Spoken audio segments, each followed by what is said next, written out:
Já olhou pra alguém e pensou, o que passa na cabeça dela? Ordem! Isso aqui é a casa do Poder Judiciário. Mais respeito. Se no horário do almoço ou da janta, ou no trajeto do trabalho, ou mesmo no ambiente em que você trabalha, ocorre um acidente, ele é considerado acidente do trabalho. Assista esse vídeo para saber o que você precisa exigir do seu empregador ou do seu empregado.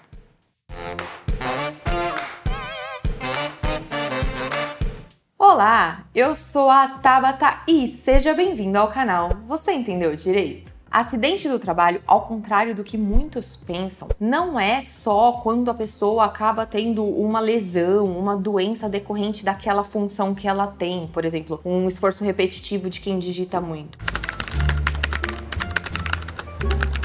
Mas também há a possibilidade do acidente imprevisível que acarreta ali consequências ou temporárias ou permanentes que prejudicam o exercício da função. E para isso, a CLT, a legislação trabalhista, prevê algumas obrigações, tanto da empresa quanto do empregado, para monitorar essa situação toda. Mas antes de eu organizar o conceito e esse vídeo em 5 blocos para você, se inscreva no canal, ative as notificações, acompanhe esse projeto incrível. Primeiro bloco, o que é o acidente de trabalho? Como eu disse, resumidamente, é quando acontece alguma lesão, seja temporária ou permanente, em que o trabalhador acaba se prejudicando naquela função que ele exerce. Isso pode ser tanto pelo esforço repetitivo como psicossomáticos. Às vezes é tão estressante ou o ambiente de trabalho deixa a pessoa tão pilhada que psicossomáticos são doenças que se somam decorrente daquele ambiente, daquele trabalho. E em todos esses casos, o INSS ele faz uma perícia para constatar se a sua doença tem a ver com a atividade que você exerce, e aí você pode ser afastado temporariamente ou permanentemente da função, o que acaba acarretando inclusive a aposentadoria por invalidez em alguns casos. É o exemplo de um cabeleireiro contratado e aí acontece alguma coisa, ele perde a mão, ele precisa da mão para trabalhar, então ele pode ser aposentado por invalidez. Enquanto tiver dúvidas sobre essa lesão ser de fato para o resto da vida ou não, o funcionário ele recebe um auxílio doença acidentário do INSS. Depois que é constatado que não tem jeito mesmo, ou que aquilo impede ele de continuar a exercer a função da mesma forma, ele vira um auxílio acidente, sempre recebendo um dos dois. Essa parte de auxílio de benefícios da Previdência, se vocês tiverem dúvida, deixem nos comentários que eu vou compilar todas elas e fazer um vídeo só sobre isso. Esse vídeo agora é sobre acidente do trabalho e não sobre os benefícios que dele decorre. E o segundo bloco é quais são os tipos de acidente de trabalho. E são 3 tipos de acidente. Tem o típico, o atípico e o do trajeto, que causou uma polêmica no passado, em 2020, eu já vou explicar para vocês. O típico é aquele que é típico, que é comum.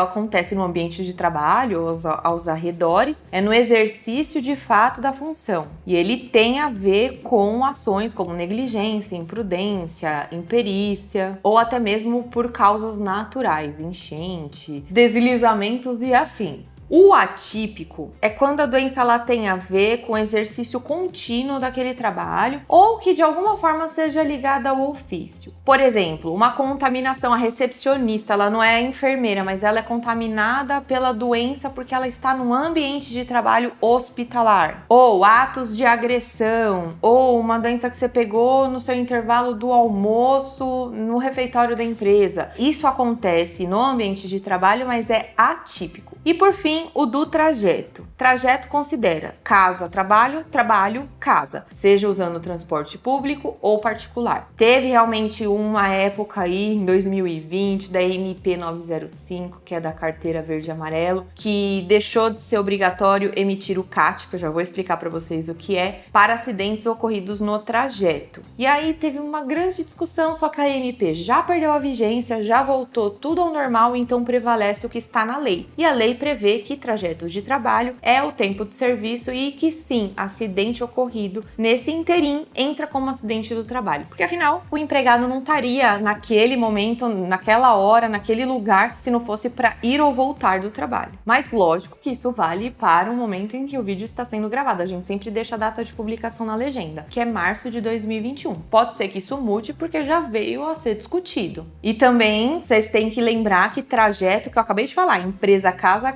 empresa. Se na volta você passou na casa da tia e depois você foi para casa e sofreu um acidente, você já desviou o seu comum trajeto. Já o terceiro bloco é: qual a diferença entre acidente de trabalho e doença ocupacional? Essa é uma dúvida que eu vejo também com uma certa recorrência na internet, porque são doenças que têm a ver com o trabalho. Doença ocupacional, ela tá dentro do acidente de trabalho, ela é um tipo, porque o acidente de trabalho, ele pode ser tanto uma doença profissional como uma doença do trabalho. Doença profissional tem a ver com o exercício em si, como o exemplo que eu dei do esforço repetitivo. Já a doença do trabalho tem a ver com o ambiente de trabalho, é quando a pessoa, ela é colocada em riscos físicos, químicos, biológicos e assim vai, e aí ela acaba contraindo isso. Um outro exemplo seria quem está submetido a ruído alto ter algum problema de audição. Quarto bloco: quais são as obrigações da empresa ou do empregador doméstico? E eu falo empregador doméstico porque isso também pode ocorrer, acidente do trabalho pode ocorrer no ambiente ali da empregada doméstica. A primeira obrigação, oferecer o EPI, que é o equipamento de proteção individual. Você tem que, além de oferecer, monitorar para ver se o seu empregado está usando. Isso costuma estar tudo bonitinho no PPRA da empresa, que agora vai virar o PGR e deve ser implantado. A segunda obrigação é enviar o CAT, que é o Comunicado de Acidentes do Trabalho, direto para a Previdência Social, em que vai estar especificado tudo bonitinho, o que aconteceu, quem é o colaborador segurado e assim vai. É isso que dá a garantia para você, empregado, da estabilidade que eu já vou explicar para vocês. E a terceira obrigação é, inclusive, cumprir com esses direitos que o trabalhador tem depois que ele é acidentado. E isso nos leva ao último grande bloco, o quinto bloco: quais são esses direitos?